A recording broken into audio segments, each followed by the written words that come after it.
Mike, appreciate you coming and hang out with us this evening, or this morning, I guess. It's early for us here at the shop. Absolutely. We don't roll in until about noon, but I like that. yeah, that's what we do. But, when everybody's hanging out eating supper with their family, we're still here for another 2-3 hours. So that's right. It's part of the deal. For folks that don't know, this is Mr. Mike Williford. He's a jack of all trades, I'd say, wouldn't you? Guitar builder, local luthier. Guitar builder, been doing that for a while. You work as a mechanic by trade occupation. Whitewater rafter, evangelist. Kayak. Sorry. We'll get into. I don't know what the difference is. I've never rafted, so I couldn't tell you. I ain't either. I'm anti-water. I just watch them fall. Get in, fall out, and die and stuff. How'd you get into that? So, what is the difference? In a dummy like me would say you whitewater raft and you kayak. What's the definitions of that? Well, raft's just a big floating craft, kind of like Job of the Hutt going down the river. Missouri boat ride kind of thing. You just sit on the sides and you got a paddle, right? And on either side, or you can navigate it by yourself, or whatever you want to do. Yeah. A kayak is, of course, there's different kinds. You can go, they have duos, and but pretty much it's your own craft. You sit in it, put a skirt on that. Neoprene skirt. You got to wear a skirt. Wear a skirt. Okay. Not the woke brand. Right. But Right. But it's neoprene, keeps the water out of the boat. Yeah, that's probably a plus. Yeah. When you're doing so all when that. you flip over, so that originated in up in whale hunting and seal hunting and all that. Right. Kind of with the Eskimos, indigenous people kind of stuff. Right. Yeah. I think that word is it a Nordic word or something like that? Yeah. I think kayak. Yeah. I thought it was just a fancy word for a little boat that I can't fit in. Yeah. Nanook of the North was the first one. Look at that. Very cool. They did it for hunting. So I could see that. I guess a canoe couldn't navigate as well, some of that rougher water or something. Canoe can, but when you're hooked into a whale with your harpoon, right, you're going for a ride. Well, that would be a ride in any vessel, wouldn't it? And it would just swamp. Your boat would swamp. Then you're a swimmer. I'm not a swimmer. I can't do it. Yeah. What got you into all that recreational activity? I've always liked water, surfing, and you're a California boy, I take every chance. I took a brief wander about. Right. Back in '91. Right. Went west. I was going south, and some buddies of mine lived down in Florida, surfers. They said, you should just go out to California with us. You'll be out there anyways. I had a pocket full of money, graduated high school, and young and dumb, ready to go. That's right. And just loaded the truck with one bag and a couple surfboards, and away I went. So is that kind of where your water rat days kind of I think birthed a little bit in the surfing and whatnot? Yeah, because at that point it was just summertime, weekend warriors. Right. Go out and have a good time, see what happens, right? Went to high school here in Atlanta, down at Walton High School. Okay. Graduated down there. So, landlocked like most of us. But always liked water, though. Water skiing and that kind of stuff. I don't understand it. Fishing, and I like to fish. Anything around water, I like. I like to fish. We got in a pretty good little fishing trip, me and you, one time, and I got into that sumac. A little bit, yeah.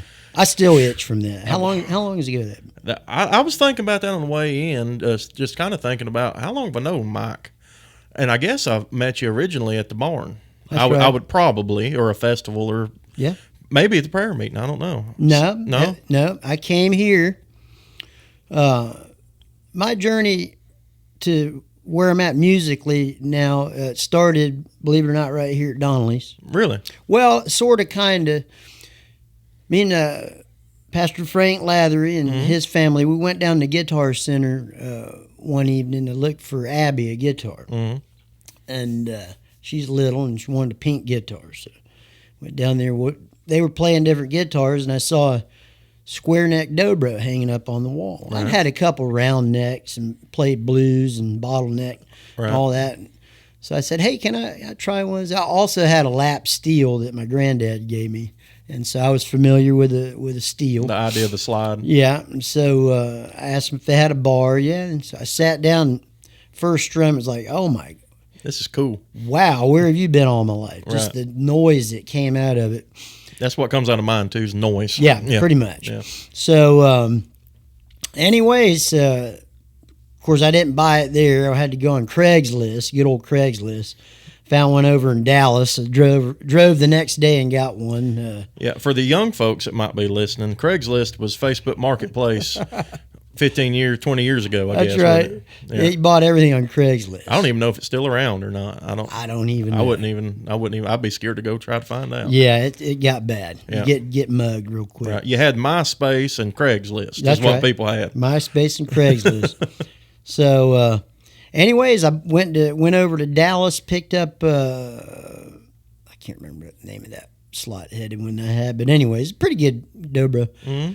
But came up here to Donley's and accessories, capos, and good old Dave said, "Hey, there's a." I told him where I was from. He said, "Hey, there's a jam up where you guys are." Yeah. At Sharp Mountain Bluegrass Bar. That's it. Yeah. So went in there, and the rest is history. Met you and Wayne and The whole crew. Yeah. and they were just kind as they could be for somebody that knew nothing. Right. For some little blonde-headed I feller, mean, some surfer. Didn't know dude. a song. That just I knew how to play, but Right. just play over stuff. And It's different though, isn't it? Bluegrass type music, I guess, is. I know you do a lot of worship music and a lot of stuff like that too these days, but I would say you're kind of rooted in the traditional music more so since Absolutely. I've known you, at least. How is that different stylistically from your perspective to what you grew up playing in the blues and probably a little rock, stuff like that, if I was guessing? well, bluegrass to me is more of a formed, even though it's a free. It's I don't know. It's hard to explain. Really, It really is, ain't it? It's I mean, you learn the different, especially fiddle tunes. You learn the difference of a song. I mean, you can hear the first note and know, hey, we're playing Gold Rush, or hey, we're playing Salt Creek. When I first started, I couldn't tell the difference. And I understand too. My Amy, Dave's daughter, my wife, she grew up going. Dave used to have a bluegrass jam years ago. Did you ever go to the Holly Springs location, or is this store No. the only one? Okay. Yeah. So you used to have a store right there at the railroad tracks at Holly Springs. That's where I first met Bruce Weeks and those folks, I believe. It's hard to remember, but he had a jam inside his store, and we did some cleaning out last week and found a photo album full of old pictures from that jam. Wow. It was cool. Dave was always very supportive of everybody, but it seemed like he realized that there was a need in a lot of bluegrass folks around here, a lot of talent in that. That's right. That niche in the North Georgia area. And he started hosting the jams at his store, and that kind of outgrew that. So he started having them in the train depot right across the railroad tracks. Yeah. And it was the worst building in the world for jamming because those big ceilings, you couldn't hear nothing. It was just a roar, crammed full of people, but it was a good time. I forgot where I was going with that now. It's too early for me. I can't handle it. But there was a kind of a niche for that to be filled, and there was a lot of good come out of that.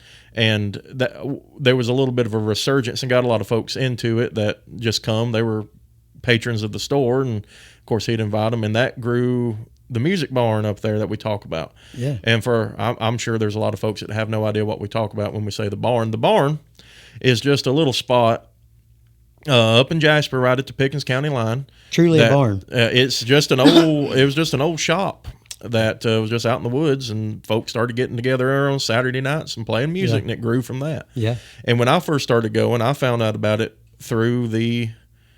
I guess I found out about it through the Bluegrass Jam at Holly Springs. At Holly Springs, I believe, and went up there. And the first night I went, it was a sea of people. There was 200 people there, and that was typical for every Saturday night.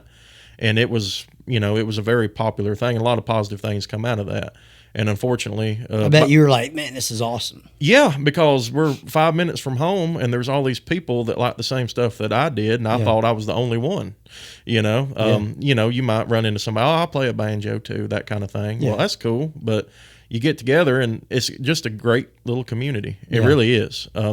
It's like anything else. You got your folks that are good and bad in every industry, Sure. But generally speaking, bluegrass community very welcoming, not just good folks, it seems like. Oh, man. Yeah, I've always thought so. And I guess that's where I met you. So how long ago would that have been? 20 years maybe? Getting close to it?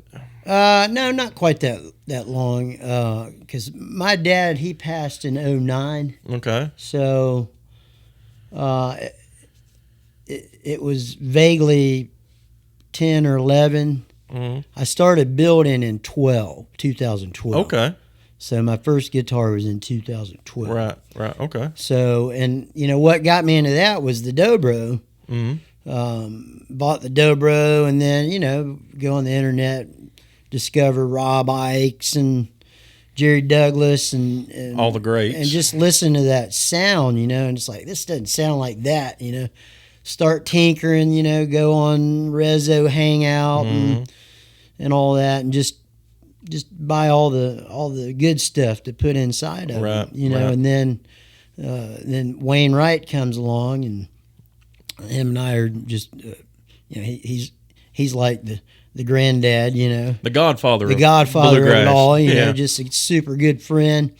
And hey, why don't you build one? I'm like, crazy. Right. I'm a mechanic, man. I don't know nothing about rebuild a transmission, but a dobro's a whole different thing. Ain't about that. So, one thing led to another, and didn't build a dobro first, built a guitar first. Mm-hmm. So I only built a couple dobros. You built a few, right? I built a few. I think maybe 4 or 5 of them. I had one. I believe it was a Coca-Cola. Yeah, I played it for a pretty good little while. Yeah.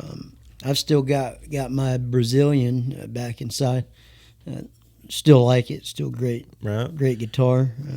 Might do another one. You never know. You need to. Yeah, you never know. You don't need to stop. No, I won't stop. Don't stop. There's a lot of great builders now in the dobro world, I've noticed. And when I started trying to tinker around with it, it's purely because there was no other way for me to participate at the jams. Because everywhere you look, there was a great banjo player. Yeah. You can't sling a dead cat and not hit a good banjo player around here, it seems like.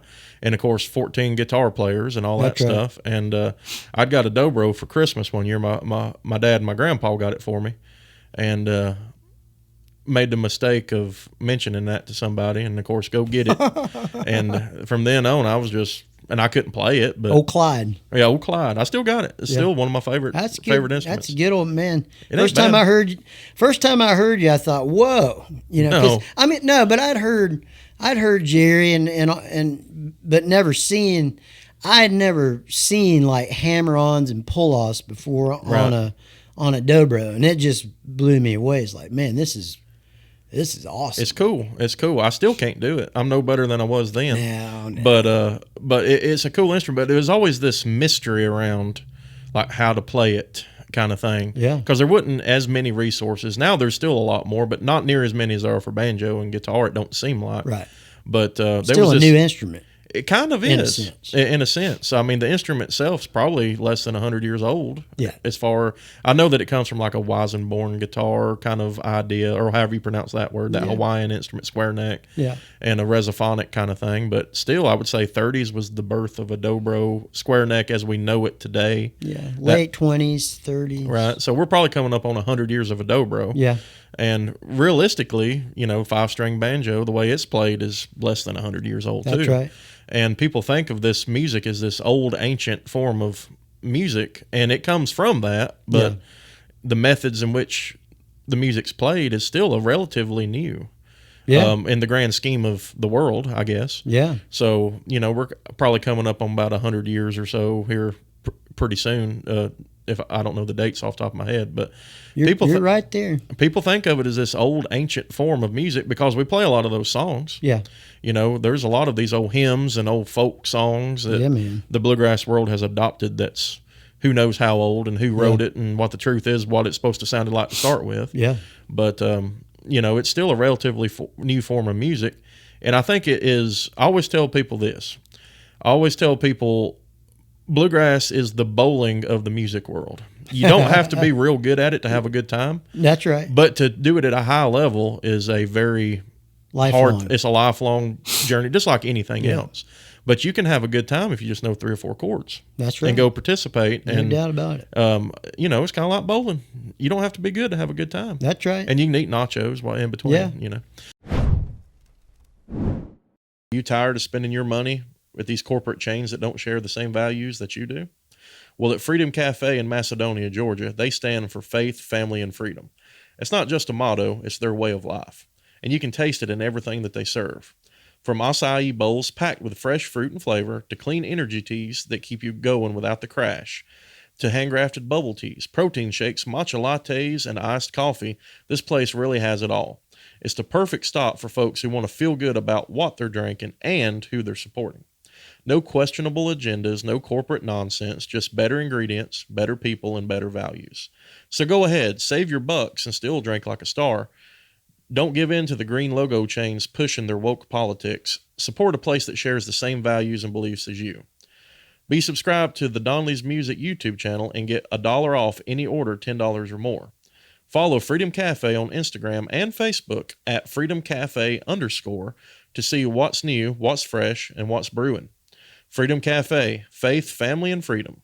A better way to fuel your day.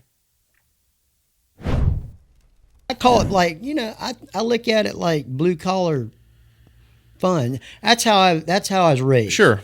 My granddad, they played, as I look back and know the music now, they pretty much had a Hank Senior cover band. Early country music kind Early of thing. country. Ernest Tubb, Hank Senior, that kind of stuff. And they would all get together on the screen-in porch and had a real hot Stratocaster player, Johnny Bellamy. He did the lead picking. My granddad was a good rhythm guy and a good singer. Played the piano too, boogie woogie stuff. Yeah, that's cool stuff. Yeah. So that's what I grew up around, but it was just, that to me, that's what music was. Right. And you go through life and you explore musics and all this. I got into blues in high school, Delta style blues, not as much Chicago style. Good Morning Blues, 89.3 out of Atlanta. Just, turning the knob one more. Oh, man, that's cool. You know. And so that kind of hooked me for, 10, 11 years. Got into that, played coffee shops out west doing blues. Discovered a guy named Reverend Gary Davis, who's a Piedmont-style blues, which is basically ragtime, but gospel. Amazing guy, big influencer on a lot of my style. And that came later, but when I moved back here, just kind of all the way around, because I always had Stanley Brothers, Bill Monroe tape in the glove box, always. Sure. Never not had one, just, and always listened to it. Right. So I went and saw Bill and Stanley Brothers down in Florida when I was a little fella. That's probably a pretty cool memory. Oh, man, yeah. If you knew then what you know now, you'd have probably appreciated it more, wouldn't you? Oh, yeah. Because you didn't realize what you were witnessing. My dad. Only thing I remember is chili cheese fries at the flea market. Right. They have big flea markets down in DeLand and Orlando. Right. And that back then, that was old Florida. Right, right. It's a little different down there these days, isn't it? A little bit different. It's a little different everywhere now, isn't it? I don't care for it. Yeah, I'm not a Florida guy. Yeah. I'm not a Florida guy. I've always just hated hot weather and sunshine and water. Different kind of hot. It's a different kind of hot. But me and Amy went a year, I can't keep up with time, here a while back. And every time I've ever went to Florida, I feel bad. And I've always contributed it to the heat. And we were down there for something, whatever, and I'm a big baseball fan. So I said, let's go to that Tampa Bay Rays game. That'd be neat to see stadiums that you see on TV and stuff like that. And we went to a game. And I was down there, and it was right after we'd been married. And I noticed that I couldn't get my ring off my finger. And I don't know if you've ever wore glasses much, but like my glasses were hurting the sides of my head and stuff. Back there. And I was especially with a hat on. Yeah. And when you get new glasses, they're kind of stiff and they kind of hurt you behind the ears, that kind of thing. And I was like, honey, I'm swelling up. What in the world? And I started thinking about, had we eat anything out of the way? I didn't really think of nothing. And anyway, we come back, I think the next day or two after that. And after a couple, 3 hours of being home, all that went away. Yeah. And I think I'm allergic somehow to the sulfur in the air. Could be. And I think that's why I hate Florida. That's a good reason. I like their government down there, but I'm not real big on on what's in the air down there. I don't think it's healthy. Yeah, it ain't healthy for a hillbilly. The only thing I like down there is I got my kids down there right Well, now, yeah. so that's about it. Yeah. You mentioned your dad and had some family playing. Is that kind of where you got the bug, I guess, seeing him play? Yeah, my dad just kind of played at it.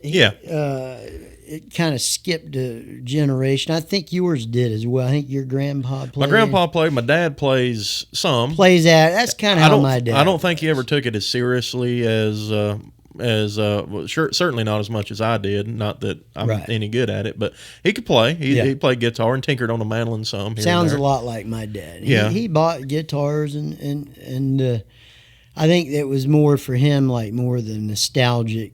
Right. Going to a show. He big country fan. Right. Grew up on Johnny Paycheck. Met Johnny Paycheck. Right. Back, he wasn't long out of prison. Sure enough. Tell me about that. How was that for you? Well, because Johnny had this reputation for outlaw, I guess is a good word for it. He was that. Yeah. Yeah. It started here and ended there. It started like he was my hero. Right. And then real disappointment. Right. And I'll tell you why. Because my dad somehow he had a way of getting his way, and we went to a little sports bar outside of Orlando. Mm-hmm. I mean, out in the middle of nowhere. And Johnny was playing. I mean, he was months out of prison. Right. So it was kind of some of his first gigs. So my dad got me backstage to see Johnny. We were back and forth from Atlanta to Florida. My dad got a job with Walt Disney. Okay. And of course, family was up here, so back and forth. So long road trips all the time, and it was always Johnny Paycheck in the 8-track player, right? Just over and over and over. So got back in the green room with Johnny and a couple of his band members. And I was about, parents divorced at 9. So I was probably 9 years old, and got pictures sitting in Johnny's lap, and we just talked about some of his music. Oh, yeah, he was lit up pretty good. Yeah, he'd been drinking a little bit. So he had said, "Hey, are you coming to my concert in Orlando at the Coliseum, big show?" And looked at, of course, I don't know. It's up to him, Oh, yeah, we'll be there. So, well, come see me. I'll bring you a guitar. Right. So I'm like, oh, man. That'd be cool. Yeah, I mean, 9-year-old kid, what are you thinking about the next 3.5 months? Right. Johnny Paycheck giving you a guitar. Nothing else but that. And at this point, positive experience, more or less? Oh, yeah. Yeah. Yeah. Nice guy, When we get there, at the Coliseum concert night, and I'm like, hey, Johnny said come. And he's like, sorry, So just let down hard, No backstage, no guitar to show for it. So, anyways, but it's all good. Right. It's all good. It worked out. You got better guitars anyway now. Well, but Granddad, he's one that first showed me chords. Mm-hmm. I wanted to play power chords. Well, I mean, and that California's starting to show. Yeah, before you were there. I wanted to play punk rock and rock and roll, and all I heard was no, that ain't how you do it. That ain't how you do it. Sounds like he's doing his job as a father. He was doing his job, had smashed a guitar or two in the process. Right. Got mad, fighting mad with him, and I'm quitting and all of that. But in the end, came back around, E, G, C, D, yeah, there you go. Hey, all 4 chords now. All of them. Yeah. So that's where it started. Very cool. Yeah. Very cool. Everybody, I've noticed this in the teaching that I've done for the past who knows how long. It seems like folks that are around it at a younger age have more of an aptitude towards it most of the time, it seems like. Sure. There's something to be said about being around it. And because you're picking up on a lot of things that you don't realize you're picking up on. Right. Most people, not most, but a lot of people's relationship with it is what they hear on the radio, or nowadays what they hear on the internet or YouTube or whatever. And they're listening to a song as one thing. It's one product. It's one sound. But there's so many elements to it. You got all the different instruments. You got all the harmony parts. You've got the performance aspect of it. You've got the arrangements, the way it's recorded, all those different things.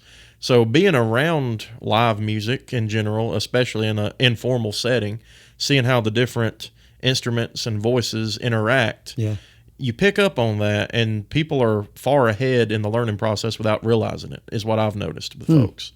For folks that's never been around it, listening to a song, I've had people say they can't tell the difference in a guitar and a mandolin just by listening. Yeah. I'm like, I can't understand it myself. I'm like, well, that's the guitar. Either. Where? And there's these layers, and they can't pick apart the layers. And you learn to listen critically and stuff. And that's why I encourage everybody, get somewhere and play with people. Yeah. It don't matter how good you are. You don't have to know how to play at all. But if you're interested, find somebody at some gathering somewhere. There's lots of different places to jam these days. It seems like there's less and less for our stuff coming about, unfortunately. And I'll help you right here, because I know when you hear Josh talking about bluegrass. Yeah, that's me. You're like, bluegrass. But I'm going to tell you, from somebody that's played and still love to play all kinds, find your way to bluegrass. Yeah, hey, there you go. Because it helped a musician of 40 plus years. Helped me in so many ways, just like what you're saying, hearing different instruments, learning how to, complement one another. See, but prior to bluegrass, it was like a horse race out of the gate, and everybody's just driving hard. Right. Well, that's what a 3-minute song seems like a 10-minute song when you play like that. Right. But bluegrass, a 3-minute song seems like a 1-minute song. You want more. Right. It's a team sport. Team sport. Because if one of the, when done correctly, I guess, or at a higher level, everybody has a job to do, and if they're not doing it, the product suffers. It seems amazing. Like, everything has a different rhythmic role at different times based on what. If the mandolin's taking a lead, somebody needs to be playing that offbeat, fiddle or dobro or something, or a banjo could vamp, that kind of thing, or because and just that knowledge and awareness seems to develop well. And it's ear training. I think there's nothing better, in my opinion. I'm sure that there probably is. I'm sure the jazz guys like Mr. Montgomery, I love you, Greg, but y'all play too many chords.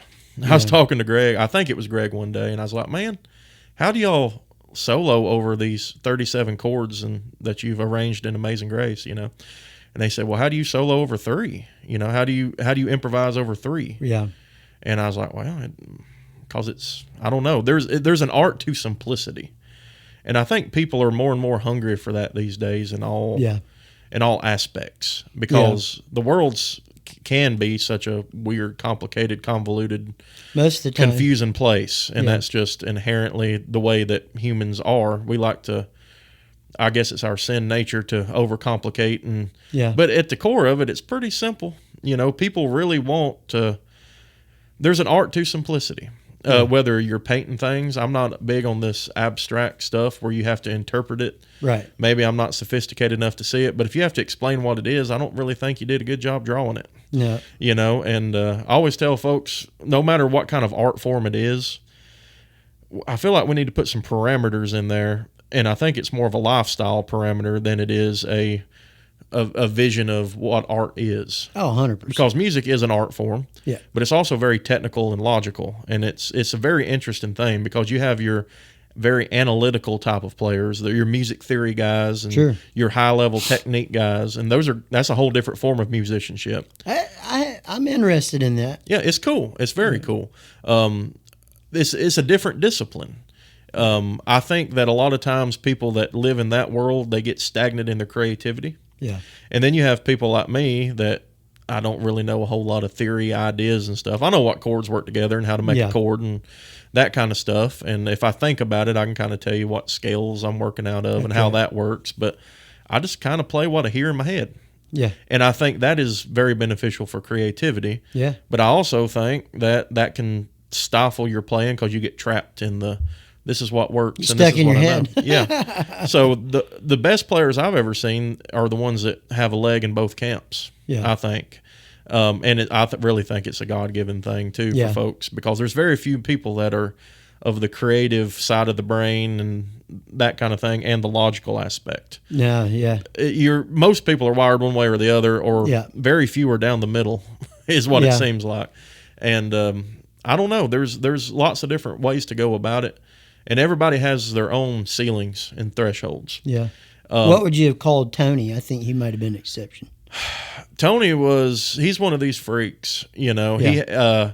He could do both, I think. Well, I know his exposure to a Grissman thing completely changed his outlook and his style, and he was very diverse in his musical taste from what I understand. He was big on jazz and blues and all that kind of stuff, along with the Clarence White thing and the Carter family, and he was very diverse, which is great, I think. It's not my thing. I'm not very diverse in what I listen to because I don't listen to music. Or what I even like. But I think he was one of the ones that's able to take influences from everywhere and make it his own. Make it his own, yeah. You know, and that I think that's the ultimate goal. I'm not the best player in the world. I'm not even good for our area, really. But when I play, it sounds like me. Yeah. For better or worse, it sounds like me. That's the way it is, When man. Mike plays, it sounds like Mike playing. Yeah.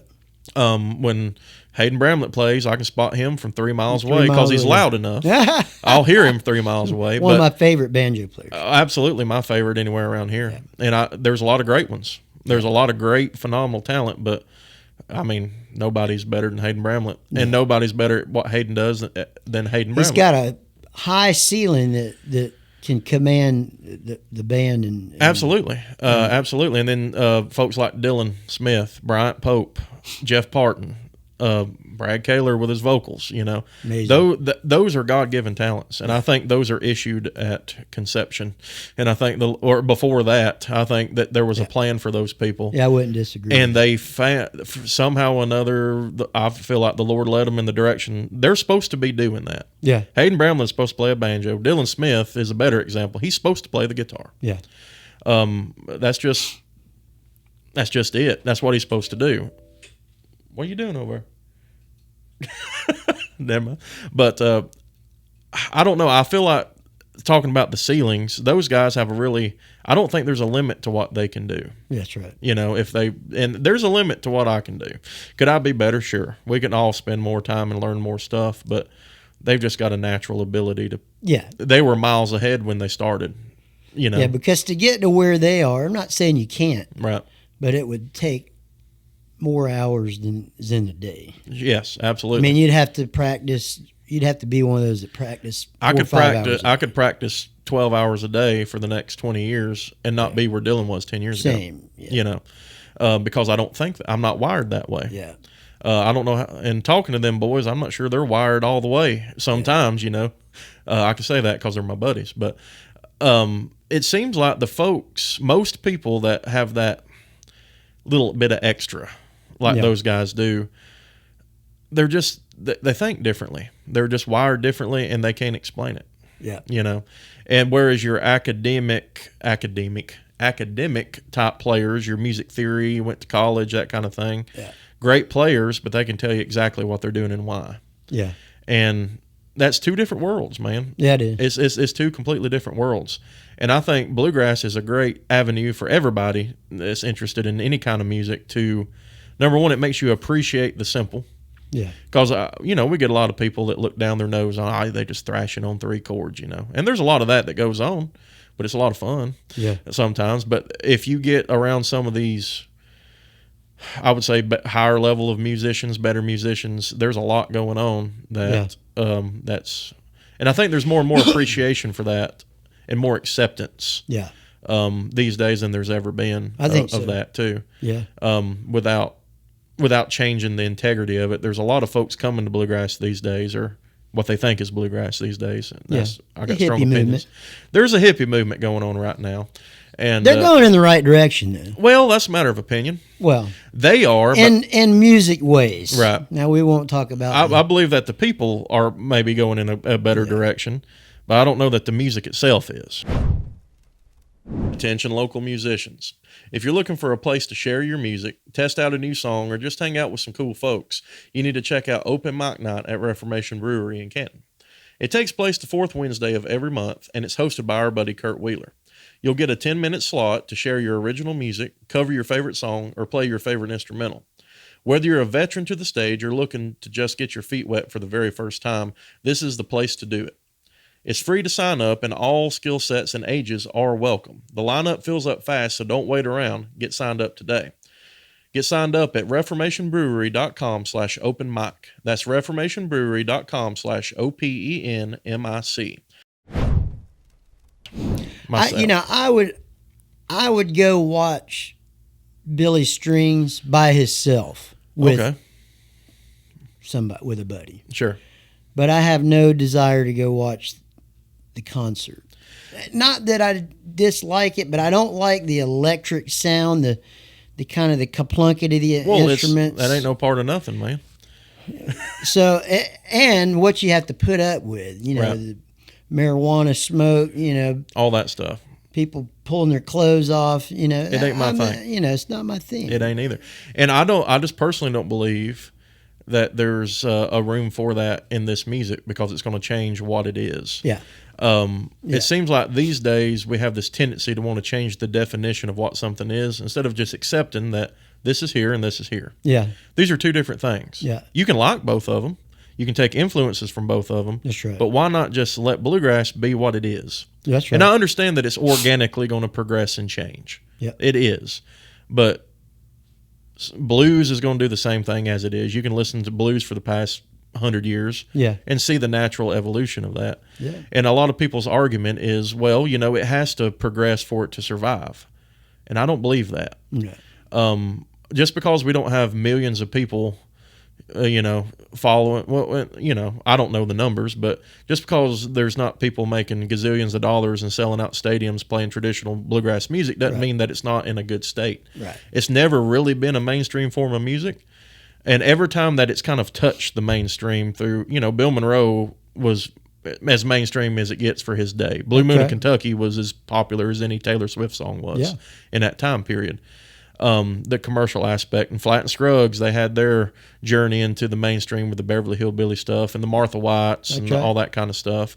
And then you had probably like the Oh Brother Where Art Thou movement kind of thing. Yeah. And then Wagon Wheel, if you want to argue that brought a lot of people looking at what...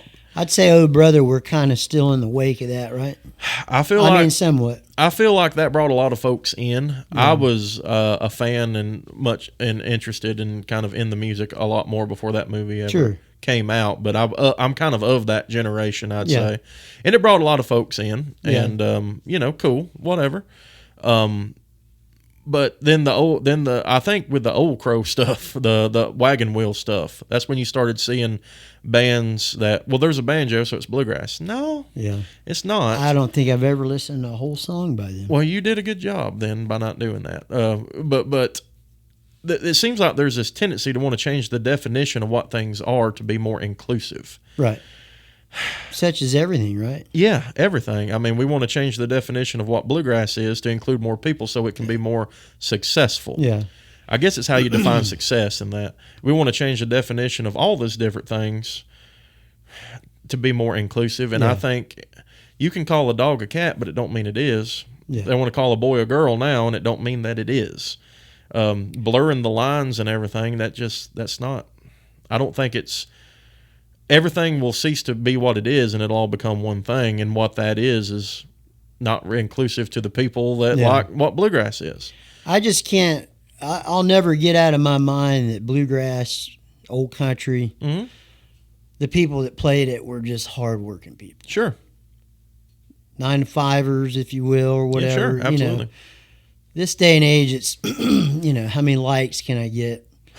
Subscribes, try to make a living at it. I mean, you can make a little pocket money. We've all made a little money with it. Sure. It's been good to a lot of us. I build guitars because of it and sell guitars. So, I owe a lot to it. And that alone, Right. My girls, that's where they started. Yeah. If I think about it, is they steep yourself in singing bluegrass music, singing harmony. And so, I owe a lot to it. I do too. In that, but the simplicity of just hardworking people. Blowing off steam on the weekend. Blowing off steam on the weekend, get around friends and. Fellowshipping and hanging out. Good family fun, eat good food. Right. Pots and pans rattling in the background of banjos and mandolins, guitars playing. I mean, it don't get no better. Not to me, it don't. And it could be that that's just what I prefer in life, is that simplicity and being around the people I enjoy kind of thing, and all those things. Where I don't know, it almost feels like in this other type of stuff, and I hate to throw off on rock and roll with Caleb in here, with a great rock and roll band with the band Waluska. They're really great at what they do. All good guys, all good friends of mine. And I even went over and played bass with y'all one time. You know, they had to call the Bluegrassers to help out, you know, because there ain't anything wrong with it, but you don't get all this extras that I'm talking about. The culture of it. The culture. You know, where you have to go to hear it. Right. You know, the spirit of the music in general.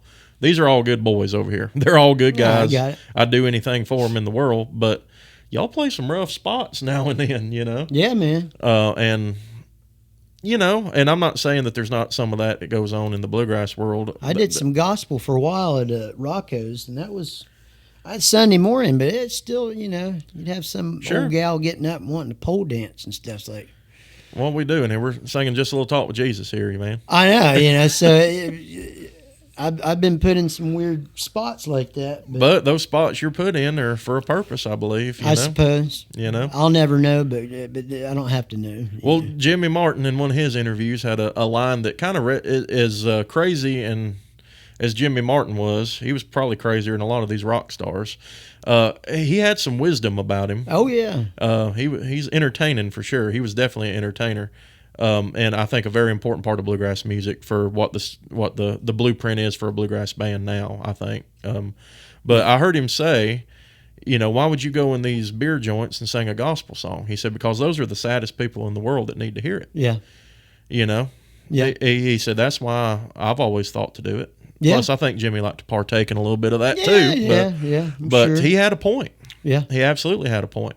And you were talking about building a while ago and how you kind of got into that through that, and without the encouragement of people like Wayne Wright and Mark Bramlett, and there's a lot of great builders around here. Kelly Lane, that I can't remember the gentleman's name that builds Clinchfield instruments. I think he's up around Jasper somewhere. He lives in Big Canoe. He builds a nice guitar. He does. Yeah. There's a lot of great builders around here.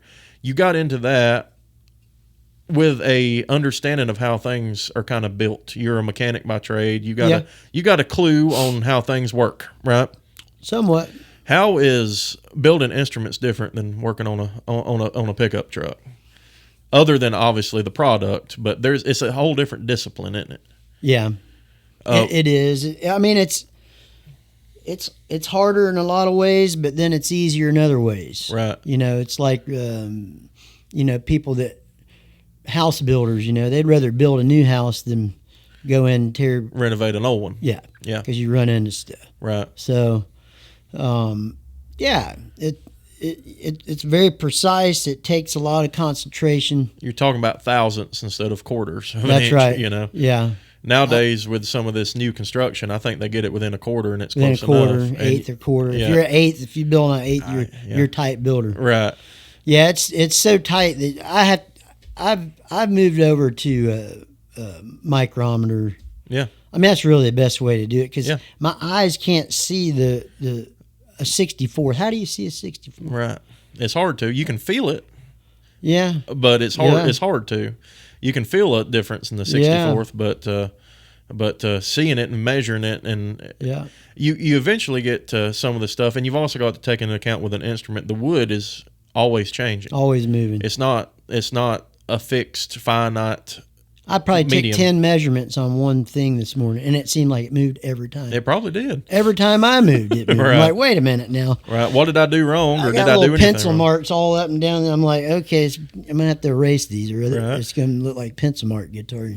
So how many instruments have you built to date? Do you know that number? I'm on 43. 43 so far. I'm doing 43 right now. And most of those are guitars, right? All of them are guitars. Right. You've built all different types of guitars. Well, you've built resophonic guitars, dobros, as well. But you've built triple O's, 14 frets, single 12 O, frets. 12 fret. Got a prototype going right now. I've never... the closest thing I've seen, I think Santa Cruz makes what they call a H13. Okay. Familiar with that one? No, I'm not. It's a small body. I think it's 13 fret to the body. Okay. And I hadn't studied that, but this one was inspired by big fan of Norman Blake. Right. This one was inspired by a guitar that Martin Guitar built for Norman, which is the OO/NB for Norman Blake. Right. So that is a 14 fret O body. Okay. With a 12 fret to the body neck. Okay. They made them slot head. They made them solid. They made them in mahogany and rosewood. Okay. All spruce top. Some of them had pyramid bridge. Some of them had belly bridge on it. So the prototype, I don't care for a short scale. It's a good blues guitar, but they're a little bendy. Yeah, a little too soft. Yeah, and they don't spongy. have the attack that I like in most of my music. Right. So I'm doing a OM in that same kind of thing. So it moves. What it does is it moves the bridge back. Gives it that stiffer feel. Gives it a stiff feel. So we'll see how it goes. Yeah, that's pretty cool. See how it goes. I think it's going to be a real high frequency. This one will be high frequency. I think it could have stood maybe one less tone bar. And they're talking about tone bars internally. Traditionally in the D's, we have 2 tone bars coming off your X brace. Sure. I think this could have been one of those that could have just used one. Just one. Okay. Yeah. So. And that's all speculation, really, until you get built. Until you get it strung up, but just the tap on it it's a high frequency. Very interesting. So the tap tuning kind of thing. I know there's a lot of builders that go off of a blueprint. This is the rat trap that Martin designed, and it catches rats, right? And a lot of people go off of that. You do a lot of experimental type stuff, don't you? Here and there, where you can. Yeah. You try a few different things like with this. Is there? And I'm not asking you to give up any trade secrets. Or I don't mind. It's all been given to me. Right. So. But is there something that you do on yours that is different than what most builders would do? It's kind of your calling card, your mark that you try to build into an instrument when you build one. I think that I have adopted what they call deflection principles with the wood, with the thicknessing of the wood, back, top, and sides. And that is, I guess, how much the wood has to give and still be structural. Yeah. Because you're walking a fine line between structural integrity and vibration. That's right. The thinner the wood, the more it's going to vibrate, the better it'll sound. Somewhat. Yeah, that's the fine line. So you get this wood. I buy it on eBay. I buy it from Stu Mac, wherever it's a good price. Right. Wherever it's good looking wood. Obviously, we all want quarter sawn, right? Sure, that's what we want. They say. So you get it at a thickness where it's there's no give in it. Most of the time, about an 1/8 inch thick. Right. And but that's instrumental. No pun intended there. Right there is where you kind of get the idea. You get a tap and you get this ring out of this stiffer piece of spruce wood and the hardwood as well. Right. So you're getting a note out of it. You get this note. You kind of get this idea of what it's could be. And then, so now what I'm going to do is I'm going to join the wood together, a book match halves, and then I'm going to send it through a thickness sander. Then I'm going to take it down to a place where I get this warble, like, like you hold a saw, and get this, warble sound. Yeah. Well, when you get to that point, you've totally dismissed that bell tone. Right. It's more like a thud. Sure. Dead. Just dead. It's gone. So you can't tap it there any longer to get the idea of what it's going to be. That was before you sanded it down. So then you start putting these pieces of spruce back in it, what we call internal bracing. Mm-hmm. Most of what I do is X brace. Sure. All design. of it, yeah. So, except for Dobros. Right. And then from there, then comes the Mark Bramlett idea. Right. And I think he's the best. He's a mad scientist. He really is. It's like, woo, it goes over your head type stuff. But I've taken a lot of what he's taught me over the years and just tried to kind of pull it down and make it a little more layman understandable. Right. Right. Mark's very meticulous with measurements. Very smart guy. Very intelligent guy. Amazing. Yes. Amazing stuff. But one thing he taught me is, especially with a scallop brace guitar, which we all like, pre-war stuff is scallop stuff. That's where you're going to get the most out of an acoustic instrument. Right. Now, scallop means that we're shaving the bracing, the structural supports to allow for more vibration, and it gives it a certain tone. That's right. Right. So we're taking it down. So early on, it's like, get as much out of it, Well, I wasn't paying attention to the high parts. The shape. What we call the peaks, or some people call them noids, or whatever you want to call them. But, basically it's mass that you've left in this bracewood. Well, those are really more key than the low parts.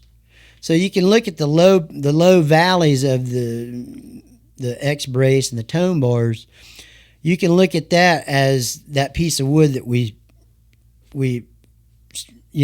thickness sand. Right. Now it's no tone. So you take this, so that's for vibration. Your valleys are for the vibration.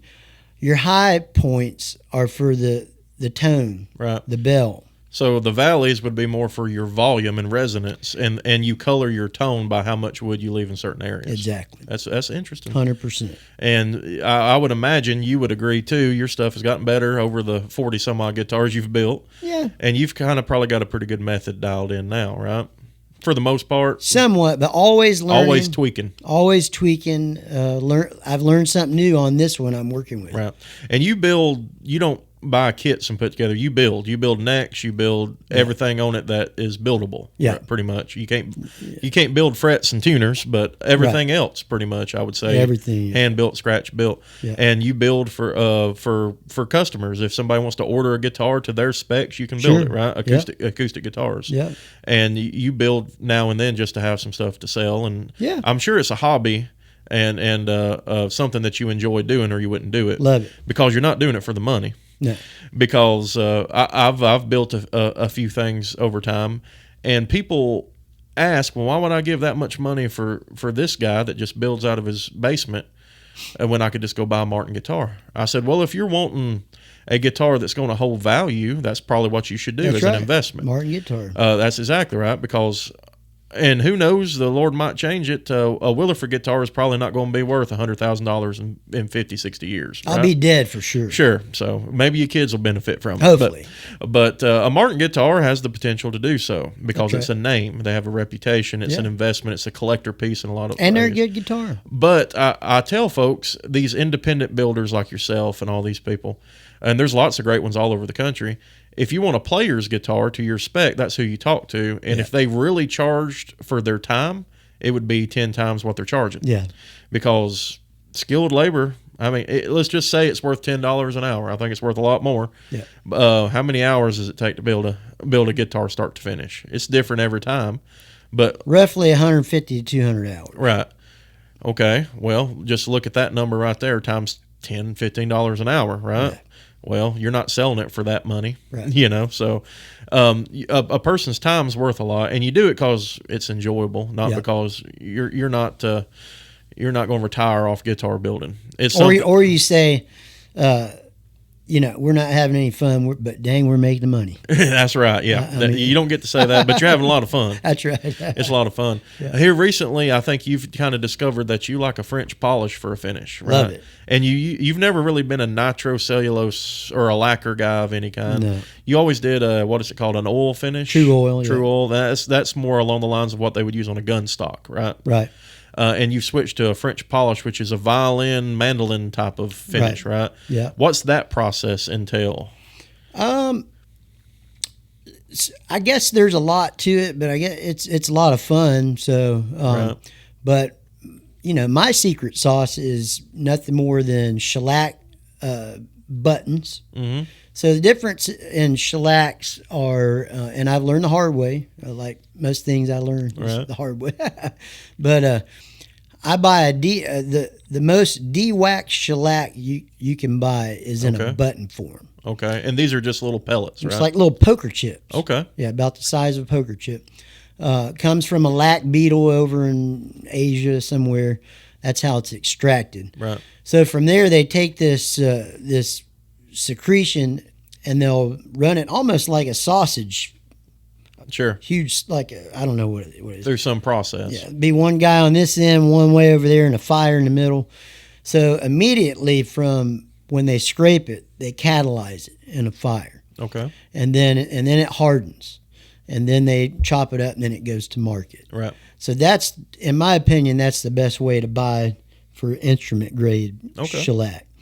Then I take that and bang it up with a hammer, put it in a coffee grinder, and make powder out of it, and then do some different measurements. They measure it by pound, 1 pound, 2 pound, 3 pound, whatever.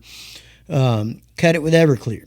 Okay. Just good old Everclear. I prefer Everclear over denatured because denatured may change from factory to factory. Sure. Everclear doesn't change. Okay. About the same price.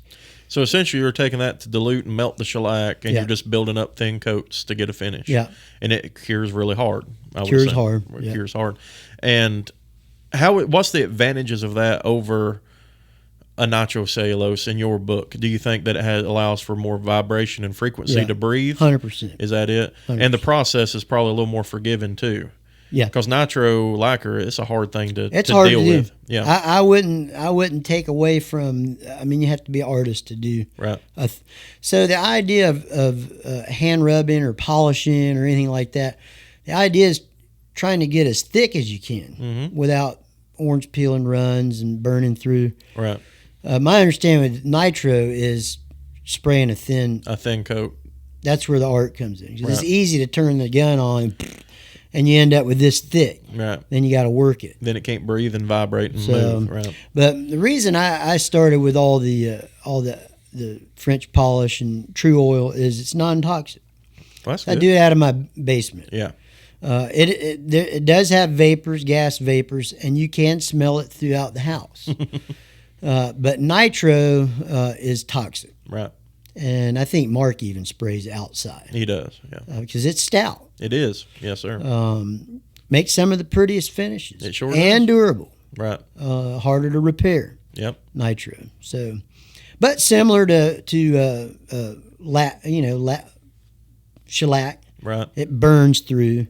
So you're not putting layers with shellac. You're putting a layer. Right. One layer that melts together. You're building one layer. Right. Very interesting. That's an interesting process. I've not gotten into any varnishes or anything, but the more I've gotten into mandolin playing these days, the more I'm looking at some of these builders that do this varnish stuff. And reading about like the old lore mandolins. Most of the old lores that's not been played very much, even the ones that have, they still look like they're 10-year-old instruments. Oh yeah, because I think it has this nature to almost repair itself. If you get a little scuff or something like that, it seems like it's very easy, kind of buff out and make look new again. And so if anybody is interested in one of Mike's guitars, they can contact you, probably Facebook, Williford Custom Acoustics. That's right. Or Mike Williford on Facebook. Yeah, Mike Williford. We'll put those links in there. And, I think you're very reasonably priced for the product you put out. I think you build a good product.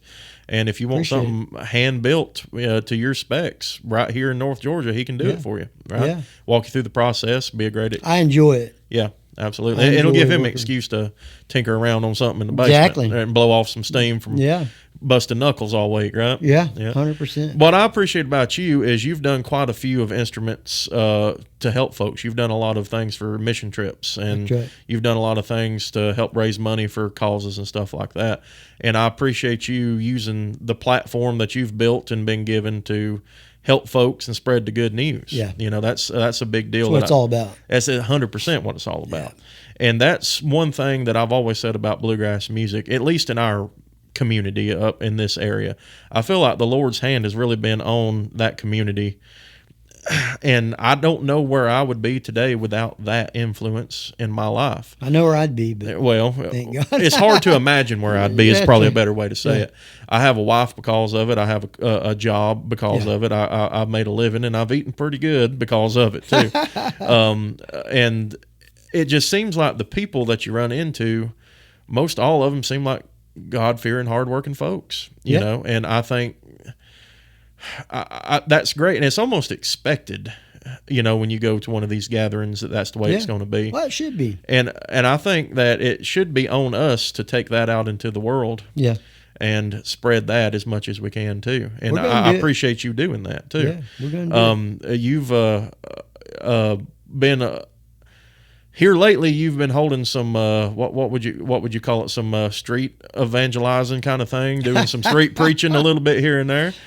Tell me about some stuff you've had going on lately with that kind of stuff. So the most recent would be we had a Charlie Kirk vigil, Sure, in Jasper. Right. So I guess especially from who we are, it affected us greatly. Sure. Loss of Charlie Kirk, great man. I didn't really know a lot about him. Sure. Before, I've seen him pop up on, he's a content creator. You were aware of who he was. Yeah. Absolutely. Not my style, right? Right. I have no desire to go argue with transsexuals and all that. Right. I certainly pray for them and love them and whatever, but that was his thing. Yeah. So, but after that, I was laying in the bed on Sunday morning, and me and my wife usually have our coffee Sunday morning in bed, hanging out, looking at Facebook and reading the book and all that, getting ready for church, and just heard in my spirit, Charlie Kirk vigil. Because honestly, I was thinking it's fall time, be nice to get out in the open air, Sure. Go out and do a little evangelism, have a little praise and worship, a little bluegrass, just community stuff, Right. in our community, and I heard Charlie Kirk vigil. I'm like, got up, go make some eggs. Heard it again, Charlie Kirk vigil. Mm-hmm.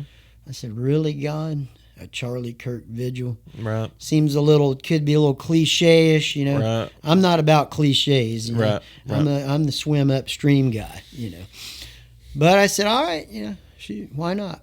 Because I knew it would draw a bigger crowd Because of the situation. versus Jasper, Georgia prayer meeting. Right. Not taken away from that, but Right. let's call it what it is. Well, you're using the platform that he built. That's right. And that's what I believe he would want to be used. Yeah. That's what he would want his name to be used for. I believe. So we did, and we had a fair turnout. Dan Poole with Pickens Progress, he was there at the restaurant taking pictures and said there was probably at least 200 people. That's good. And we had people respond to the gospel message, and it was everything everybody felt came out of what happened to Charlie. Right. It was true. Right. People's hearts were softened to receive the gospel, wanting to be more open in their faith, sharing. Many people have realized stories still coming in. Sure. By the thousands. Just, hey, this guy had something real and he died for it. Do you sense a revival in this country 100%. lately? I do too. Yeah. We were talking yesterday with a good friend of ours in the store here. I'd like to have him on pretty soon. But we were talking about revivals and how back years ago, communities had revivals before there was as many distractions. Yeah. And it changed the culture of the town. Yeah. Because it was expected of you to be there. It was Yeah. a social event. It was what there was to do. That's right. Instead of stay home and watch Netflix and Yeah. get into all these other things. Because it was a simpler time overall, probably, than the time period I'm speaking of. But that revival changed households. It changed towns. There was an accountability. Yeah. And because people knew their neighbors. People fellowshipped and talked with people, and they were more social about things. And there was the term holds true, revival in a community when one of those things came through, and the spirit moved and the message was preached, and you had response to all that kind of stuff. And churches still have revivals every summer, that kind of thing. Yeah. And but the most people that attend, I would say, are the people that's already going to be at that church anyway on a regular Sunday. But this Charlie Kirk, I heard you mention, and I've heard a lot of people say, is a modern day martyr. Absolutely. He died doing what he believed in, and I think you're seeing a response to that. Yeah. And I think it's going to be one that I know how the book ends. Yeah. And I can kind of see I think it's going to further divide certain things, but I think it's going to unite. Yeah. Both sides of the light and the dark a little bit more. Yeah. A lot of people are coming out to be more open. I think it's a great thing about it. I really do. And look, division has become the biggest curse word. Yeah. But the fact of the matter is, Christ himself said he's come to cause division. Yep. So there will always be division. Right. And, you know, like you're talking about bluegrass, you know, they're trying to make it more palatable, right? Sure. More accepted, more whatever. Inclusive and more mainstream, more Let it homogenous. be what it is. Why not? Let the gospel, listen, if it's evil, call it evil. If you're going to be evil, be evil. Well, you can't say that. You might hurt somebody's feelings. Well, you know? I mean, okay, I get it. But call a spade a spade. Call a spade a spade. Because, here's my opinion, is a 21-year-old, 22-year-old for the most part, they don't have a leg to stand on, certainly not to say much that is going to guide a country or a nation. Sure. And that's not taken from them. That's not saying they're not smart or whatever, but they got a lot of growing to do. Right. All right. And that's where you hear a lot of the noise coming from. That's the people that Charlie went to minister to. So, right. Like, once again, that was his thing, not my thing. Right.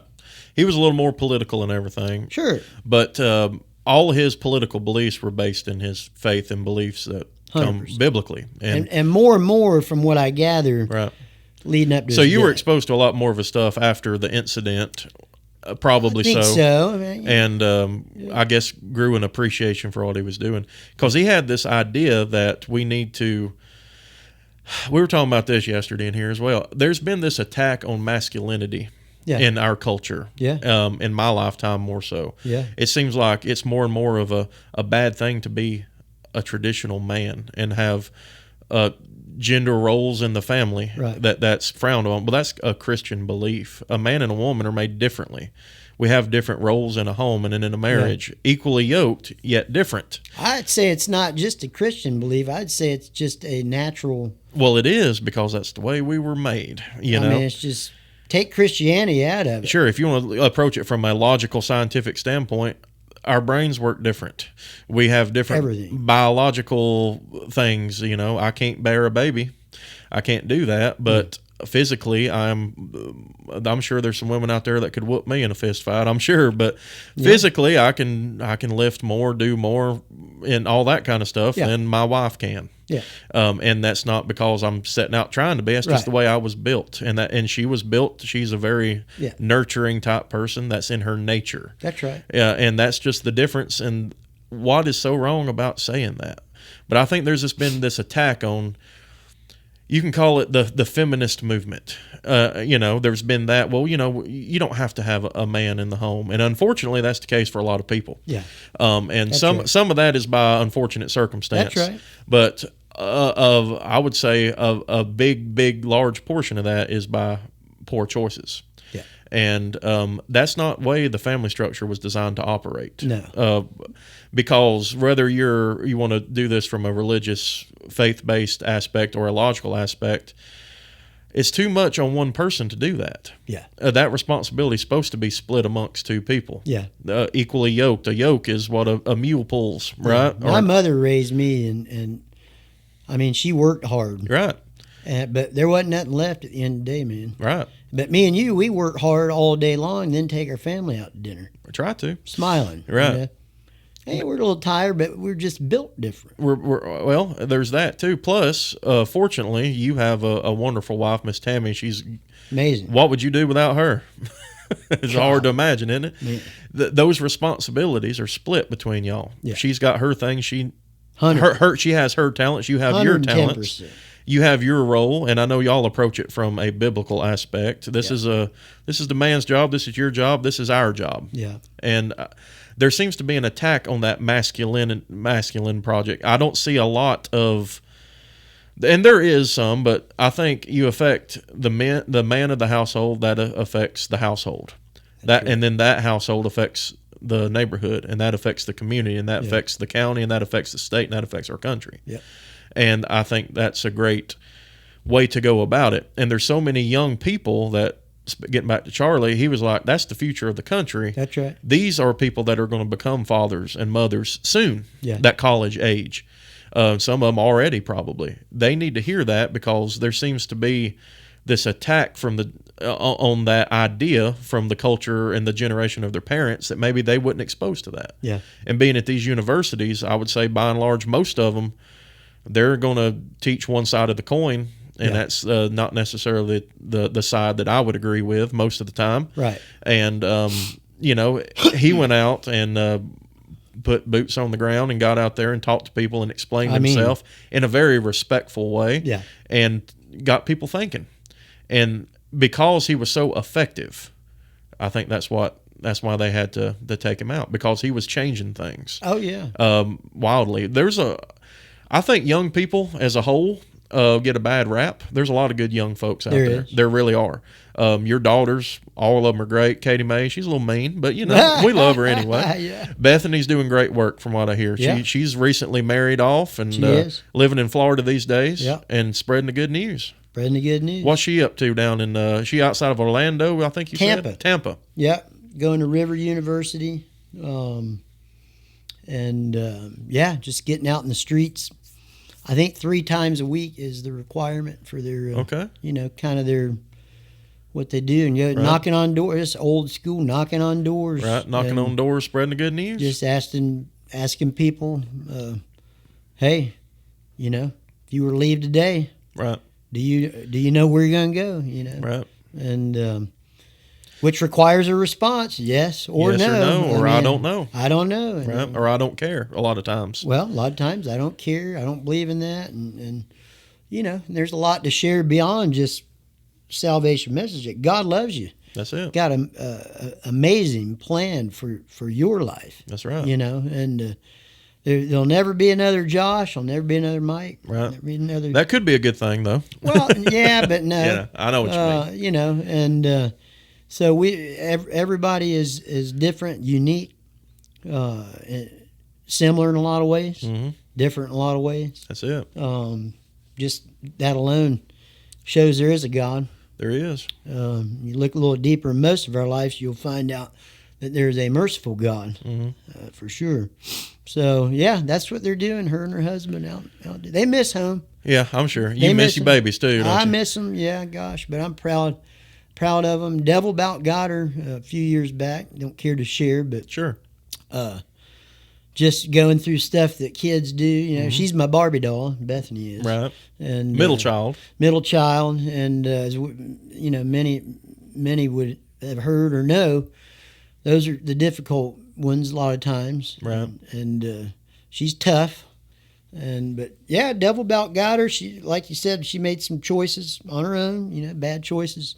Found herself with some bad influences in her life.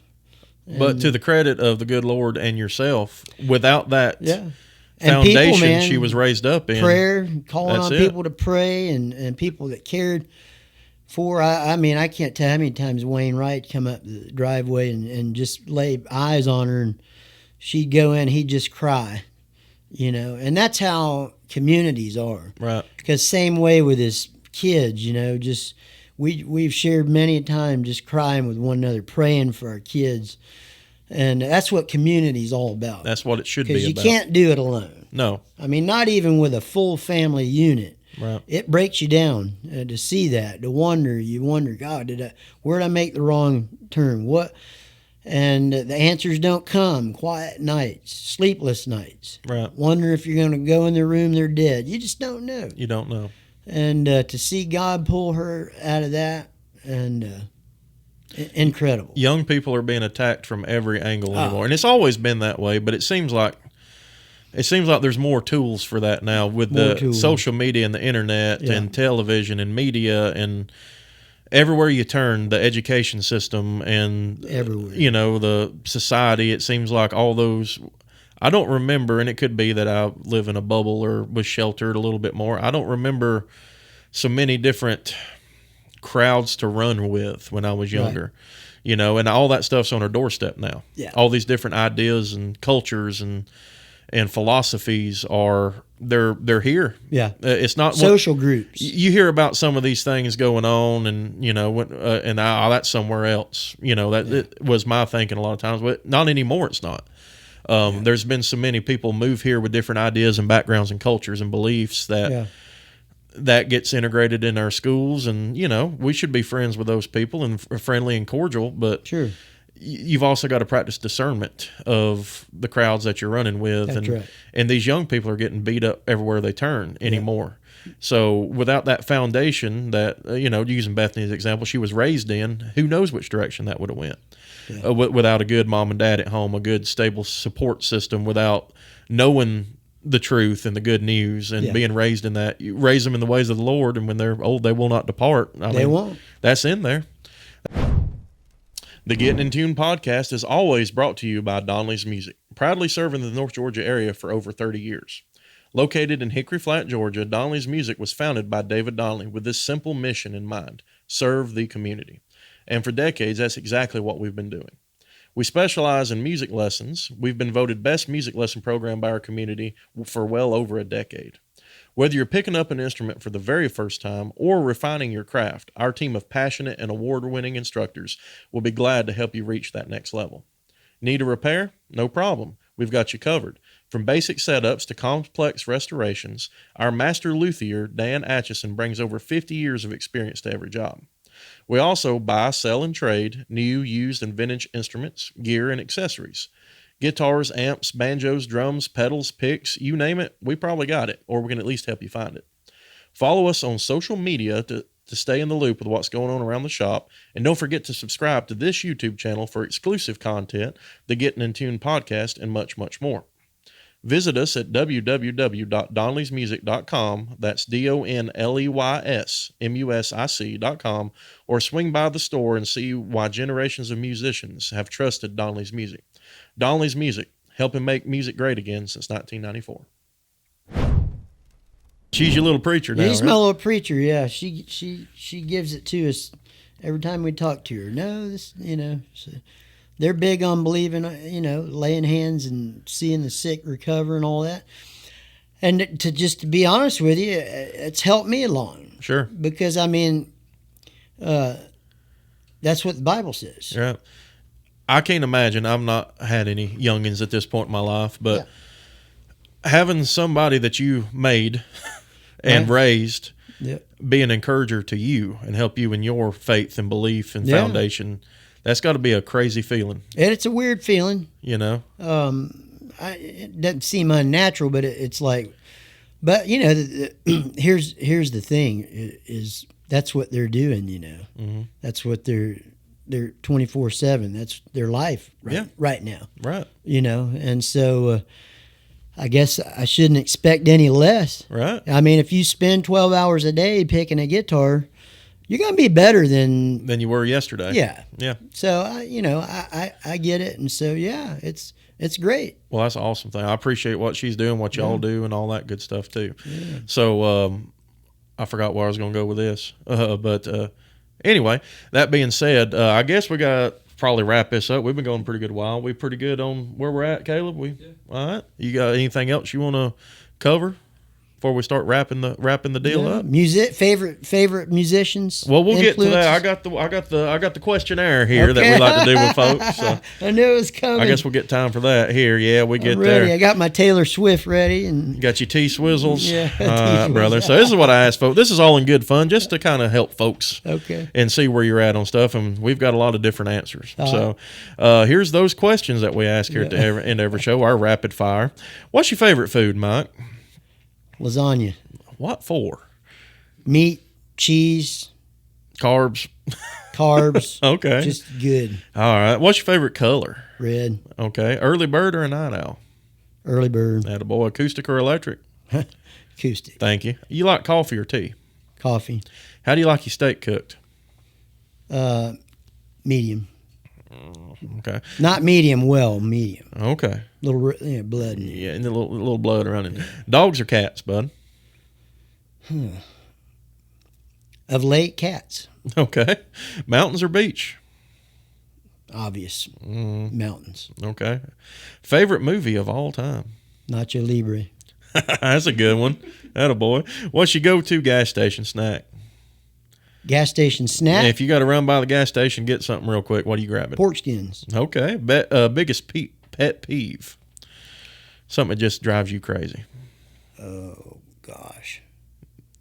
There's a lot of them, probably. There's a lot of them. Tune the dang thing. Tune that B string, right? Tune it up. That's it. What's your favorite season of the year? Fall. Good boy. What emoji do you use the most if you're doing any texting? Fire. Okay. Favorite day of the week? Saturday. Do you prefer sweet or salty? Salty. All right. What is the one grocery store item that cannot be substituted for the store brand that you prefer that name brand? Ingles. No, that's not. Oh, you mean the item? Yeah. What item? What item? Can't be the off brand. We want the name brand on it. Oh, okay. Well, if I still ate it, Oreo. Oreo. Yeah, I'm with you on that. Yeah. What is a skill that you do not possess that you wish that you did? That's a tough one. AI. You want to be AI? No. How to use AI? What? No, I don't know. Shouldn't say that. Skill. What's a skill you don't possess that you wish you had? Welding. Well, okay. Yeah. If you could listen to only one album for the next year, what would it be? That's all you can listen to. For a year? Yeah, whole year. You can't listen to nothing else but one album.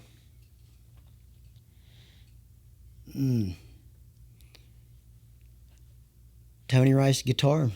Me and my guitar? The Tony Rice guitar. Oh, yeah, that one. Yes, sir. Yeah, that's a good one, too. Yeah. Which cartoon character do you most closely identify with? Because you're a little cartoonish sometimes. Yeah. You get animated, don't you? A little bit. Cartoon character. Mm-hmm. Probably. I like me some Yosemite. Yosemite. Yosemite Sam. I could see that for you. If you could time travel to one specific time and place in history, what would it be? 1936. What for? I'd buy all the 36 D28s I could. All you could afford. Yeah. Take your money with you, though. That's right. Yeah. You could buy them all for about $400. Yeah. If you could jam with any musician, living or dead, who would it be? Tony Rice. Yeah, that's it. Which crazy conspiracy theory do you buy into the most? What's the most outlandish thing that you buy into? Really? Yeah. We've had people talk about the moon landing. We've had people talk about Bigfoot. I think Nephilim. Okay. Yeah. Okay. I see that. Yeah. Elaborate on that a little bit for the folks that don't Nephilim. might not know. I believe the mention of it is in Genesis 10. Mm-hmm. Talks about, it says the sons of God went in unto the daughters of men. Mm-hmm. And then it goes on to talk about giants in the land. Right. Or no, that was before 10. That was pre-flood. Right. So I've heard people argue that it was like angelic beings interacting with humans. The translation of the sons of God is not like us becoming the sons of God because of Christ, but it's actually the fallen angels. Yeah, what we call demons. What we call demons. Right. It said that Satan, when he fell from heaven, Lucifer took a third, I believe, of the angelic creatures, and that's kind of the belief, and that they had relations with the daughters of Eve, right, and created a people or whatever. So I don't know. It's interesting. I was watching something here a while back about finding these large artifacts and skeletons of giant people. Yeah. And I think there's evidence to support that. Yeah. The book says it, so I believe it. Yeah. I don't know that I'd call that a conspiracy, but to some people, maybe so. Well, I think because it's never really been proven. But biblically, I think it flows all the way to the end, right? Because Jesus said, "As was the days of Noah, so shall it be of the coming of the Son of Man." So, right. What were those days? People eat and drink and give. Well, we've been doing that all forever. Yeah, eat, drink, and giving in marriage. Right. Some of the other aspects of the days of Noah was, I believe, great immorality in the land in his time, such as the world has never seen. Those things, and the possibility of a demonic race. Sure. So, could there be some of that these days? Well, it sure looks like it could. Yeah. that holds more water than a lot of things, yeah. I think. So I don't know. I guess that one right there No, that I can think of. I know there's a lot of them out Sure. there, but I don't know. I'm not skilled enough in the rest of them. I've kind of dismissed a lot of those Right. Since walking with the Lord 28 years now. So a lot's come and gone since then. Sure. So you just kind of eventually learn to dismiss a lot of Illuminatis. I can't tell you the first thing about Illuminati and all Right. that, but it's there, right? Sure. But tinfoil hat, there's other things to think about, ain't there? There sure is. That's right. What's your Mount Rushmore of musicians, Mike? What's those 4 most influential? It can be singers, guitar players, dobro players, songwriters, whatever. Your Mount Rushmore. Mount Rushmore, Tony Rice, There you go. It has to be there. Jerry Douglas. Okay. I'm just kind of doing this by instruments first. Sure. J.D. Crowe. Throw another banjo player, Jim Mills. Okay. Like me some Jim Mills. There you go. That's your Mount Rushmore. So you got Crowe, Douglas, Rice, and Mills. Now, if I were to pull one of the banjo, because I'm not a banjo player, Right. but the tone is, Right. As far as a writer, Fernando Ortega. Okay. Yeah. I don't know much about him. Tell me about him. Fernando is a pianist. A piano player? Yeah, and is a pioneer in the contemporary praise and worship music. Okay. Has wrote one of his more famous songs, "Give Me Jesus in the morning when I rise, in the morning when I rise, Sure. give me Jesus. When I die, give me Jesus." He Sure. wrote that. So yeah, look him up. A lot of good stuff there. Very cool. Yeah. Well, that's a fresh Mount Rushmore we've not had yet. Okay. So that's a pretty good I one. think Tony's been on there a few times. He there. needs to be. Yeah. He should be on everybody's, I think, as far as guitar playing. Yeah. If you want to look at that camera right there pointed at you, Yeah. any encouraging words to folks wanting to get into music or anything else you want to encourage folks with? Yeah, I mean, there's a lot, but as far as the music goes, right here, Donley's is a great place. That's a plug, I guess they call it a plug. We'll take that plug. But come here. Somebody here can steer you in the right direction. All music is. I love all kind of music, but bluegrass is my heart.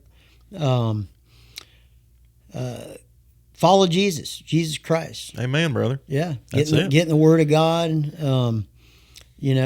Take a look around, and I think you're going to land on that. I don't know. Hopefully it's today, but if not today, hopefully tomorrow or soon. And even I say this. Let's just say, even if we're wrong, it's still a pretty good life, isn't it? Great life. It's a good life. Yeah. Even if we're completely wrong and miss the boat completely, it's a That's right. good life to live. Yeah. It's going to be better than most alternatives, I Yeah. would say, or all of them, in my Yeah. opinion. So. Yeah, because most things leave us with questions. Right. But as far as we're concerned, we don't have all the answers, but we got the important. We still got a lot of questions, we got a lot of questions, but the important ones are answered. important ones are answered. That's it, brother. Yeah. For everybody, don't forget to follow Williford Custom Acoustics if you're interested in any of his stuff. Love Or talking even to if you. you're not, he's on there all the time showing his processes and talking about things and building philosophies. And if if you decide you need you a custom guitar, that's as good a place as any to get one around here. Good grief. Mike is a great guy, and I'm sure the process of having something built would be awesome. And who knows, maybe we'll get some of his stuff to hang in the store one of these days. That'd be cool. Maybe soon. Tell everybody to like, subscribe, ring the bell, all that stuff to the Donley's YouTube That's channel. right. Like, subscribe. That's it. Ring the bell. That's it, brother. Ring it. Donley's music. We appreciate that, buddy. Appreciate you sitting down with us today. Yeah. Yeah.